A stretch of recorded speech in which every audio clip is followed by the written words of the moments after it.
Alors, en l'occasion de la journée de la langue arabe, je suis très honorée aujourd'hui d'avoir parmi nous Monsieur Bourazel, qui est un des piliers de la langue arabe dans cet établissement, un précurseur de l'OIB, qui a permis de faire de cette filière ce qu'elle est aujourd'hui, une filière d'excellence. Je lui rends hommage, j'espère qu'il restera parmi nous à El Jabre encore longtemps, et avec Monsieur Jolivet, une icône dans cet établissement, un professeur d'histoire-géographie, une prestance, une carrure, et puis un homme de culture, un homme de lettres, qui a marqué vraiment tous ses élèves et tous ses collaborateurs. Un monsieur qui a été un ami intime de Madame Suir, qui l'a aidé tous les jours dans cet établissement. C'était un petit peu la cheville ouvrière, qui permettait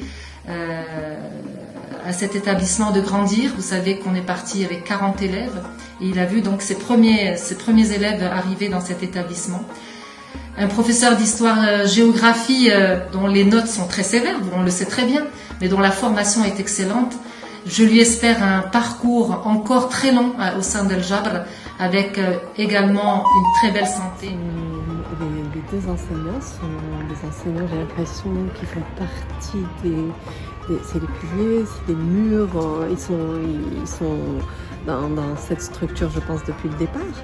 Donc moi, quand je suis arrivée, ils étaient là. Ça a toujours été pour moi des figures très très fortes de l'école. Monsieur Jolivet, il y avait énormément, c'est un grand monsieur qui a énormément donné à cette école. Il a été là depuis le départ, quand il y avait moi j'étais pas là, mais je sais que Madame Suir, quand elle racontait, ils étaient en train d'aménager, de faire, lui, il mettait la main à la pâte, tu vois, il a même contribué, mais tu vois, dans c'est pas la construction, mais il a le réaménagement. Donc il fait partie, c'était un grand ami à Madame Suir. Elle comptait beaucoup sur sa sagesse, elle le consultait à chaque fois qu'il y avait un tournant à prendre. Vraiment, c'est quelqu'un qui a beaucoup compté et qui compte encore. Moi j'ai le souvenir de Monsieur Jolivet quand en plus avec Madame Tazi, ça revient, il gardait les élèves pour faire comment on appelle ça, les devoirs, comment on appelle ça, c'est l'étude, ils appelaient ça l'étude. Donc ils ont beaucoup aidé plusieurs enfants. Moi je voyais des enfants qui n'arrivaient pas à travailler chez eux, etc. Et il a énormément donné. Bien sûr, il y a aussi cette dimension prof d'histoire-géo, il a fait des choses extraordinaires. Il y avait le journal aussi. Il a toujours... c'est un monsieur que, quand on le voit, on a l'impression qu'il est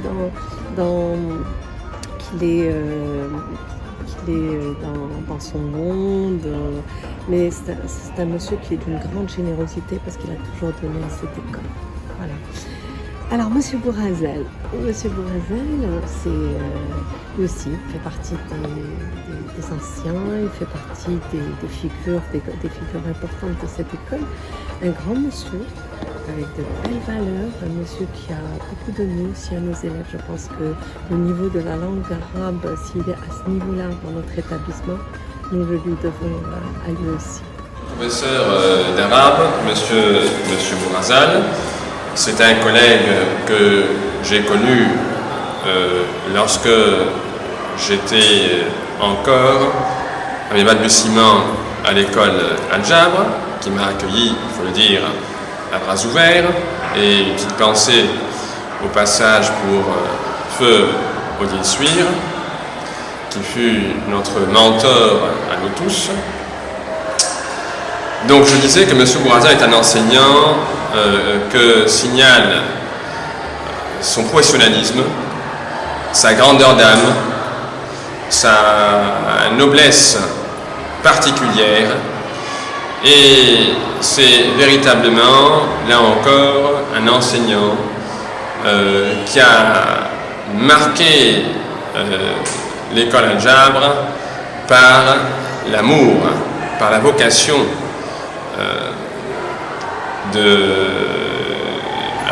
l'amour de son métier. C'est un enseignant dont j'ai eu l'enfant, en fait remonté à 20 ans tout le moins. Donc l'enfant, là encore, est à l'image de la rigueur qu'a toujours déployé le papa. C'est un enfant dont j'ai gardé un excellent souvenir à mains égards, rectitude, probité, sérieux, investissement. Et donc en voyant le fils, je vois bien sûr le papa éducation qu'il a administré. Et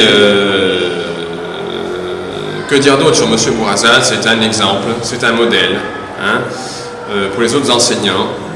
Et j'espère que M. Bourazal restera le plus longtemps possible à Al-Jabre, parce que je pense que le jeune public, comme vous, du reste, avait beaucoup à apprendre à ses côtés.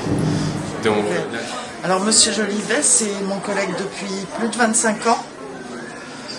Ça fait long, hein? Donc, c'est un super collègue. Jamais de problème dans le travail. Il est drôle en plus. Et il est comme on doit être entre collègues. Parfait. Voilà. أستاذ أبو غزال نعم الأستاذ نعم الصديق نعم الأخ.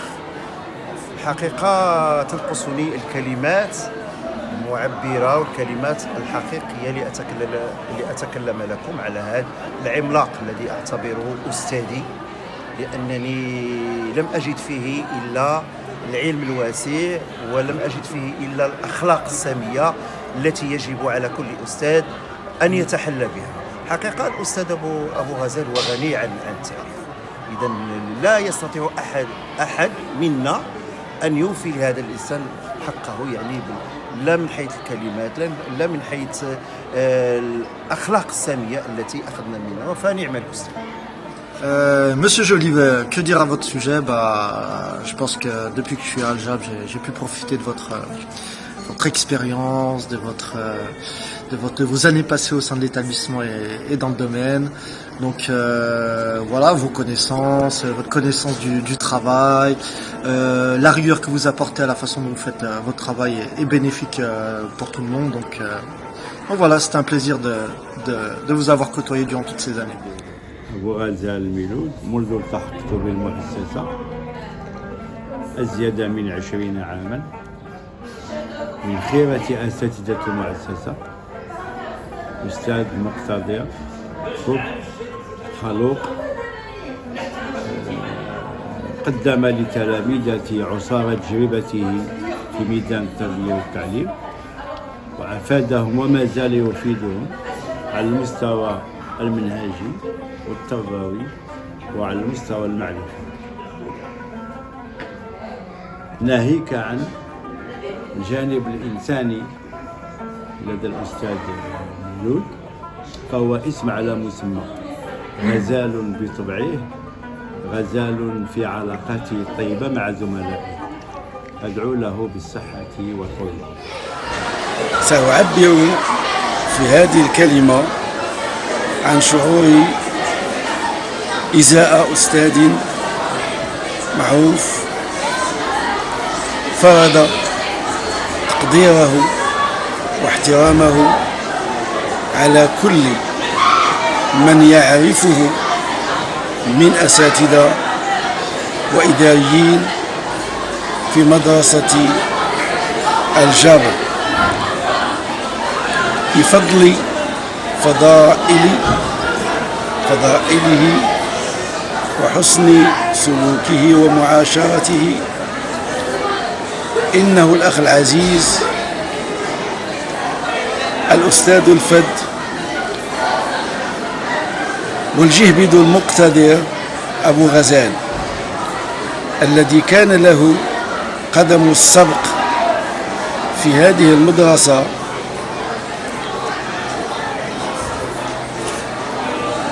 واستطاع أن يصل بتلاميذه إلى المراتب العليا، وذلك للنجاح بالدرجات العليا في البكالوريا، والذي بفضله استطاعت الجبر أن تتبوأ أشرف المقاعد في المحافل العليا، وأن يرفرف لواءها عاليا حين وصل تلامذته إلى نيل المراتب الأولى في المباريات الدولية المتعلقة بمادة اللغة العربية. حفظك الله أيها الأخ، وأبقاك نخلة سامقة تعطي ثمارها بلا حدود، مغذية عقول التلاميذ الذين تربيهم. فهنيئا لك وجازاك الله شكرا، وأبقاك لهذه المدرسة إن شاء الله. ماذا عسى أن أقول في حق هذا الرجل؟ إنه رجل كريم كبير، كريم ونبيل، كبير بإنسانيته، كريم في عطائه لا محدود ولا مشروط، نبيل في أخلاقه مع زملائه وتلامذته، دمث الأخلاق سمح النفس. أنا أجله وأعزه كزميل وكأستاذ لابنتي. لقد زرع فيها حب القراءة باللغة العربية بعدما فشلت في ذلك، فشكرا جزيل الشكر، ودمتم أستاذي الكريم رمزا للعطاء العلمي والفكري الواسع. أود في البدء أن أشكر تلميذات وتلاميذ السنة الثانية خمسة على تفكيرهم في هذه المبادرة ومحاولة إنجازها، وكما أشكر الأخ والزميل الأستاذ عتبو علي على تأطيره لهذه المبادرة، وأرجو أن تمر بالشكل الذي يرغبون فيه. هذه المبادرة أولا هي تأتي كما أخبرت في نهاية محور العيش بين الأجيال، وأنا أعتقد أن الذين اختاروا هذا العنوان حاولوا أن يعطوا لهذه العلاقة بين الأجيال، حاولوا أن ينظروا إليها بشكل إيجابي، لأن وصف العلاقة بالعيش هي وصف أنا أعتقد وصف إيجابي إلى حد كبير، يدل على الانسجام وعلى التواصل بين الأجيال، وأنا أفضله كثيرا على التعبير الشائع وهو صراع الأجيال، لأن كلمة أو وصف الصراع وصف قدحي في تقديري، والكلمة تبدو غير مناسبة أصلا، بينما أنا لذلك أفضل أن أستخدم عبارة الاختلاف بين الأجيال، لأن هذا الاختلاف أنا أنظر إليه على اعتبار أنه شيء ضروري ومفروض أن يكون، لأن المجتمع الذي لا يعرف اختلافا بين أجياله هو مجتمع جامد، وهو بركة آسنة كما يمكن أن أصفها، وعلى العكس المجتمع الذي نعيش فيه اختلافا بين الأجيال هو مجتمع متحرك يسير نحو الأمام. ولذلك فإن كلمة اختلاف في منظوري تبدو أفضل، وعلينا فقط وهذا هو المهم أن نعرف كيف ندبر هذا الخلاف بين الأجيال وكيف نجعل منه صورة إيجابية. ولذلك اختيار عنوان العيش بين الأجيال هو اختيار بالنسبة لي ملائم. بالعودة إلى سؤالك، سأحاول أن أكون مختصرا. شخصيا لا أحب أن أتحدث عن نفسي. أمضيت في هذه المدرسة ما يقارب 3 عقود ونصف، وهو وقت ليس بالقصير. كانت فيه بطبيعة الحال بعض اللحظات القاسية والمؤلمة، وكانت في أيضا بعض اللحظات سعيدة. ومن حسن حظي ربما أن اللحظات القاسية والمؤلمة كانت قليلة، وأن أغلب الأوقات وأنا استفدت منها، وأغلب الأوقات والأيام والسنين التي عشتها هنا في هذه المدرسة كانت إيجابية، وعشت لحظات سعادة في طوال هذه المدة. وقطعا أنا أحس أن من بين تلك اللحظات السعيدة هي هذه المبادرة نفسها، لأنها تدل فعلا على أن الجيل اللاحق يفكر في الجيل السابق. ولذلك أنا مرة أخرى في نهاية كلامي أشكر مرة أخرى كل الذين حاولوا أن يساهموا أو ساهموا من قريب أو بعيد في هذه المبادرة، فشكرا لكم جميعا تلاميذ وأستاذ. السلام عليكم. كما يعرف جميع الحاضرين، اليوم 18 من شهر دجنبر، ويمثل هذا اليوم العالمي للغة العربية. يحتمل هذا التاريخ باعتراف الجمعية العامة للغة العربية كلغة رسمية للأمم المتحدة في 18 دجنبر 1973. بمناسبة هذا اليوم، قام القسم الثاني 5 تحت إشراف الأستاذ أيوب علي بإنجاز مهمة كبرى تندرج تحت موضوع الصراع بين الأجيال. أولا وقبل كل شيء، اسمحوا لي بتعريف هذا المصطلح. الصراع بين الأجيال أو الفجوة بين الأجيال هي ظاهرة اجتماعية تنقسم عبارة عن صراع إيديولوجي بين جيلين، جيل راديكالي محافظ وجيل جديد يدعو إلى الحداثة والمعاصرة. الجيل القديم يمثل من قبل الأساتذة، في حين يمثل الجيل الجديد من قبل التلاميذ. لذلك قررنا تكريم قيدوم الأساتذة الأستاذ بوغزال الغني عن التاريخ.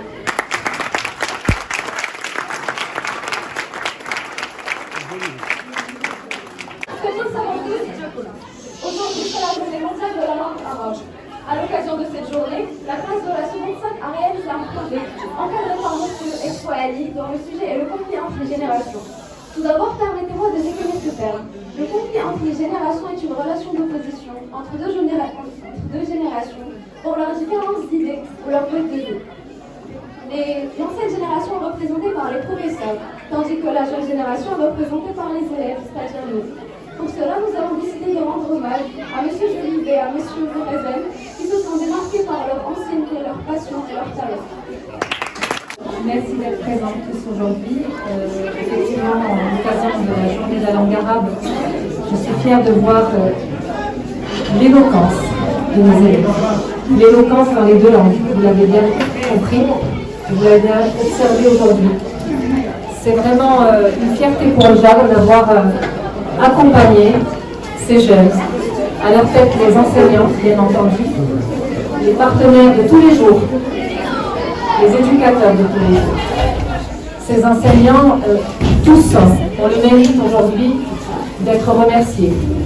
Et le premier à être remercié, ou les premiers à être remerciés, c'est bien entendu les premiers arrivés à JAB qui ont insufflé cet esprit, cet état d'esprit de persévérance, de travail, d'amour, de passion, du métier, et qu'ils transmettent avec honneur à leurs enfants. Je parle d'enfants, je ne parle plus d'élèves. Donc je dis un grand merci à notre doyen, M. Bourazel, doyen pas par l'âge, mais doyen par la présence. Par l'âge, parce que, pas par l'âge, mais par la présence, parce que c'est un monsieur, un pilier de cet établissement, qu'on aimerait voir longtemps encore parmi nous. Je lui souhaite une grande santé, une belle santé. Et je suis fière d'appartenir à cet établissement et accompagné par un monsieur qui a travaillé sans compter, sans relâche, parce qu'il aime ce qu'il fait, il aime ses élèves et il aime la langue arabe. Merci monsieur Bourazel.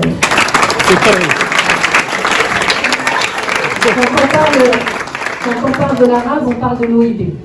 Et quand on parle de l'OIB, la langue française n'est pas très loin non plus. Et ce sont justement ce biculturalisme qui est important à véhiculer pour nos jeunes. Et donc je passe avec la meilleure des transitions possibles en rendant hommage à M. Jolivet. C'est tout à son image s'il n'est pas là, vous le connaissez. Il est très discret, il n'aime pas ces rassemblements, mais on est de tout cœur avec lui et on sait très bien la valeur qu'il a dans cet établissement. Il est là depuis de nombreuses années. Jolivet est là. Alors, monsieur Jolivet est là, donc...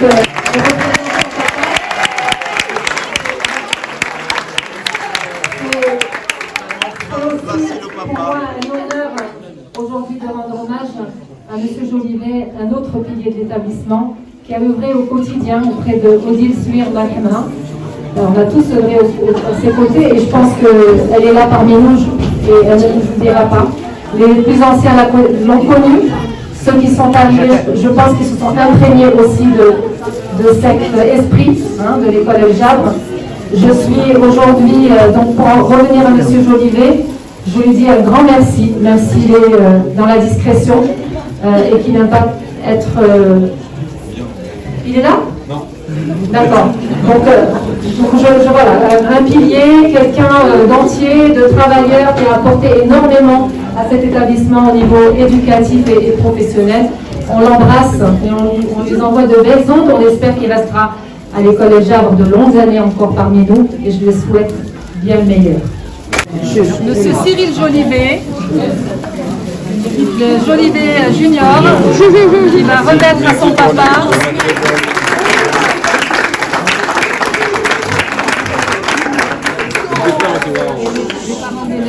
Je remercie les parents d'élèves, bien sûr, pour leur participation, les élèves pour leur grande participation, les professeurs, merci pour cet événement et merci aux enseignants d'arabe d'avoir pensé et les élèves d'avoir pensé à honorer ces deux personnalités.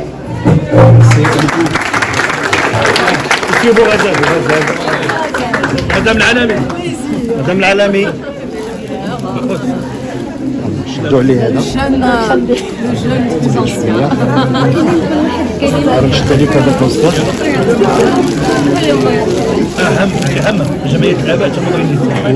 Au nom de l'APE et de tous les parents des élèves, nous tenons à vous remercier pour toutes les années passées parmi nous. Nous vous sommes reconnaissants du travail, et des efforts et des dévouements fournis au fil des générations. Vous avez contribué à la réussite des élèves de l'école El Jabre en leur apprenant la valeur du travail et en partageant avec eux votre savoir et votre expérience. Nous vous remercions pour tout et vous souhaitons bonne continuation pour la suite. الكلمات تغيب ولا تحضر، ولكن مع ذلك أجدد شكري لقسم السنة الثانية والأستاذ العزيز علي، كما أشكر الجميع من ساهم في هذا الحفل من قريب أو بعيد. أشكر الكلمات الرقيقة التي سمعتها في حقي والتي لا يمكن لي أن أعبر عن الشكر بمثل هذه الكلمات، فالمشاعر في مثل هذه اللحظات الحقيقة تصبح الكلمات عاجزة عن نقلها وأنا عاجز عن التعبير صحيح، ولذلك أنا أكتفي بأن أشكر الجميع وإن كنت فقط كملاحظة غير متفق مع ما قيل في مداخلة التلميذة الأولى من أن الأساتذة يمثلون الجيل القديم وأنهم جيل راديكالي محافظ على كل حال.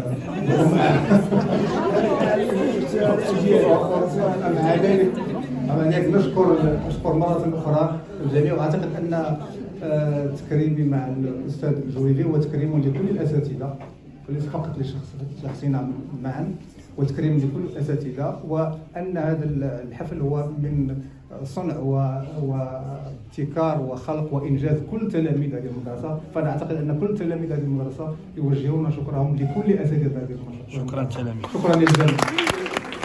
في هذه الكلمة عما يخالج جميع نفوس الأساتذة إزاء رجلين يستحقان الإطراء، نظرا لما فرضاه على نفوس الآخرين من تقدير واحترام لما يمتازان به من حسن السلوك والعمل.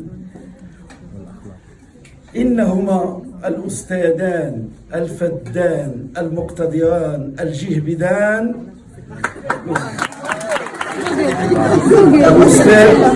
الأستاذ أبو غزال والأستاذ جوليبي، نظرا لما كان لهما من قصب السبق في هذه المؤسسة، ولأنهما كانا منارتين مشعتين أفادتا كل من سار في درب هذه المؤسسة، فهنيئا لهما وجزيل الشكر أهديهما ورب العرش يحميهما.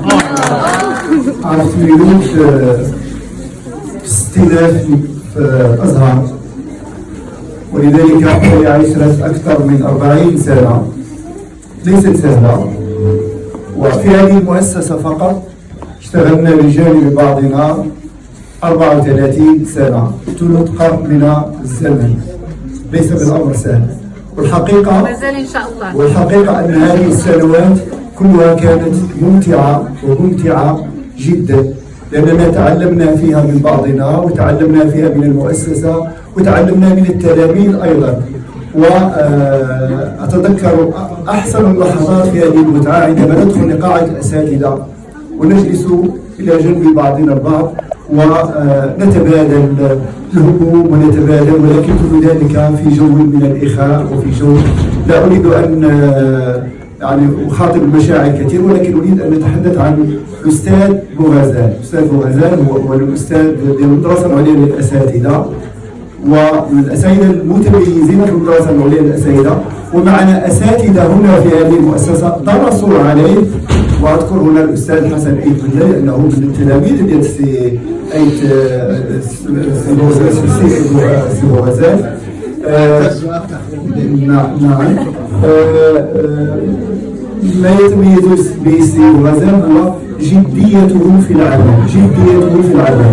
في كثير من الأحيان عندما نقوم بلابوريزاسيون ديال التلقيح ونختلف على نصف نقطة، السي ميلود نعطيو 15 ونص، لا نعطيو غير 15، نعطيو 15 إلى 15، وبعد ذلك نتفق أننا غادي نعطيو 15 ونص، وفي اليوم التالي يقول لي ربما كنا متفوقين مع هذا الدراري عطينا 15 ونص. يعني هذه دقة ثم دقة منهجية، لا يمكن أن يحضر غزال إلى اجتماع دون أن يكون هناك جدول أعمال، أن يكون هناك منهج، أن يكون. وأتذكر أننا في بداية السنة في أعتقد في 86 أو أعتقد 85 كلفتنا السيدة وليد السوير باش نديروا واحد البرنامج باش نديروا واحد الهارمونيزاسيون بين البروغرام ديال الدولة والبروغرام ديال لا ميسيون، ومنذ ذلك الوقت بدأنا نؤسس للشعبة الدولية، وفعلا كانت نتائج رائعة. وأتمنى، أنا لا أتفق مع أبو غزال عندما قال نحن الجيل القديم، نحن الجيل القديم، ونتمنى أن يستفيد الجيل الجديد من هذه الخبرة، وأن يكون إن شاء الله أكثر تألقا وأكثر عطاء منا، ومزيدا من التوفيق للسي غزال والصحة والهناء. وشكرا.